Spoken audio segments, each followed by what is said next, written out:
2 बार उन्होंने हमें मौका दिया। 10 साल नया तेलंगाना राज्य जिसको बनाने में हमने बहुत एक्टिव रोल प्ले किया, अहम भूमिका प्ले किया। इसमें हमें मौका दिया गया 2 बार। कोशिश हमने तो ये की कि तेलंगाना को पूरे भारत में, पूरे हिंदुस्तान में नंबर 1 बनाने की, और हम काफी हद तक कामयाब भी हो चुके। बट इस बार हमें जो रिजल्ट चाहिए था वो नहीं मिला, पर कोई बात नहीं, हम हमारा काम जारी रखेंगे। हमारे जो लीडर हैं KTR सर, उनके लीडरशिप में we will continue to strive for the greater good, for the benefit of the people of Telangana, and we assure all cooperation to the new government. We compliment and congratulate Congress Party on winning the mandate of the people. We wish them the very best in fulfilling all the promises that they've made to the people. Of course, we'll play the role of a constructive opposition, which is what has been conferred upon to us by the people of Telangana, and we will play a very constructive role. I promise you that, because this is a state for which we fought hard.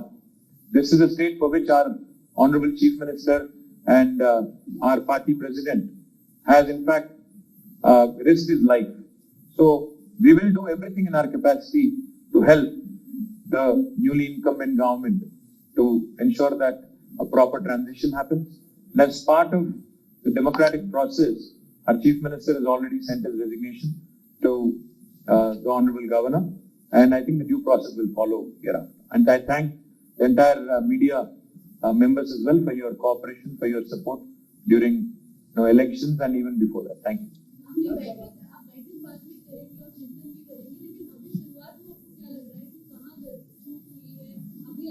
चिंतन करेंगे, बैठक करेंगे, जैसा आपने कहा, बाद में बताएंगे। अभी क्या बताएंगे आप?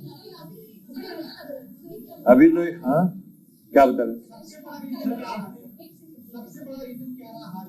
दो चार दिन तो रुक जाइए, क्या जल्दी?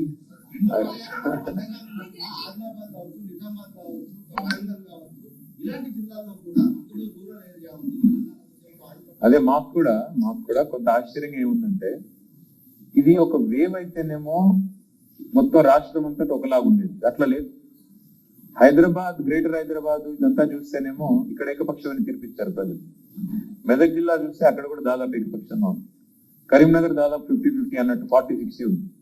సో ఇది ఒక వేవ్ లాగా అయితే లేదు, మరి వేవ్ లాగా లేదు. But at the same time మరి ఇది అర్థం కాకుండా ఉంది. అందుకే మా నాయకులతో, మా అభ్యర్థులతో అందరితో మాట్లాడిన తర్వాత, వాళ్ళ అనుభవాలు కూడా తెలుసుకున్న తర్వాత, ఎందుకంటే ఇప్పుడు పెద్దపల్లి పార్లమెంట్ ఉంది ఉదాహరణ, మా సోదరుడు సుమన్ గారు చేసినంత అభివృద్ధి చెన్నూరులో గతంలో మంత్రులుగా పనిచేసిన వాళ్ళు కూడా చేయలేదు.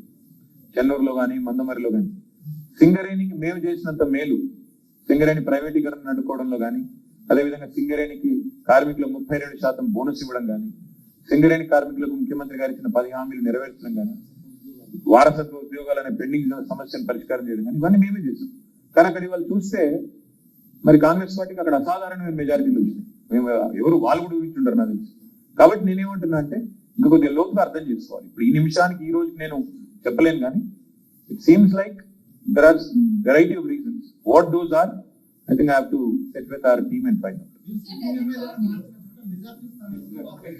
నేనేమంటున్నా బ్రదర్, ఇప్పుడు కాదు, నేనేమంటున్నా, ఇవన్నీ ఇంకా చాలా ఉంటాయి. డెఫినెట్ గా అవన్నీ కూడా కూలంకషంగా ఆలోచించి చర్చించాలి. ప్రస్తుతం నేనేమంటున్నా అంటే 2 ముఖ్యమైన మాటలు. ఒకటి, మా కార్యకర్తలు కానీ, మా నాయకులు కానీ 40 సీట్లలో మేము గెలిచేదానికి, దాదాపు 39 సీట్లు గెలిచేదానికి బాగా కష్టపడ్డారు. వారికి నా అభినందనలు. రెండోది, ఇవన్నీ రాజకీయాల్లో ఎన్నికలకు పోయేటప్పుడు 2 ఫలితాలు ఉంటాయి. మేము ఆశిస్తాం సహజంగా. నేను మొన్న కూడా చెప్పాను, ఎగ్జిట్ పోల్స్ తప్పు, 70+ వస్తాయని చెప్పాను. ఎగ్జిట్ పోల్స్ మేము తప్పని ప్రూవ్ చేస్తామని కూడా చెప్పాను. సరే, నేను అనుకున్నట్టు రాలేదు. డెఫినెట్ గా నేను అనుకున్నది రాలేదు, ఆశించింది రాలేదు. కొంత నిరాశ ఉంది, కానీ బాధ లేదు. ఎందుకంటే ప్రజలు మాకు కూడా 2 పర్యాయాలు అవకాశం ఇచ్చారు. వాళ్ళకి మేము వెరీ గ్రేట్ఫుల్.